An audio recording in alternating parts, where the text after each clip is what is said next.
It was William Temple, Archbishop, many years ago, I think about 50 years ago in England, who said that if your conception of God is radically false, then the more devout you are, the worse it'll be for you, because you're opening your soul to be molded by something else. It is much better you be an atheist.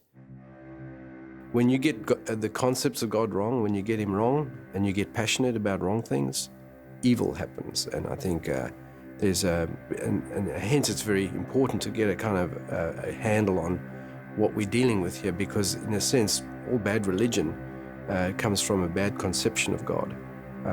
If someone believes that God is violent, then clearly religion becomes quite a violent affair. If God is seen purely from the area of judge and someone who is over against us and not for us, it's apparent that religion actually takes the very nature of its conception of God.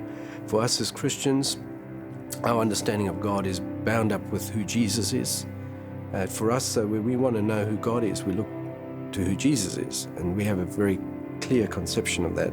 We have content there in the Gospels particularly. We know what he is. And I actually honestly say that I've been fascinated with this person of Jesus, because if God's like that, I think he's got me. And when you look at the life of Jesus, this amazing person who gave people a huge amount of dignity and respect, who engaged people in their spaces, touched people who most other people wouldn't go near, gets angry with people who bind other people up, and he comes to set them free. I think you've got to get a handle on that. What does all that mean? But getting in touch with that and pursuing truth seems to me to be one of the most important things human beings can do, because falsity and lies abound, and deception is real, and it's important to get it right. So truth is very important in the equation.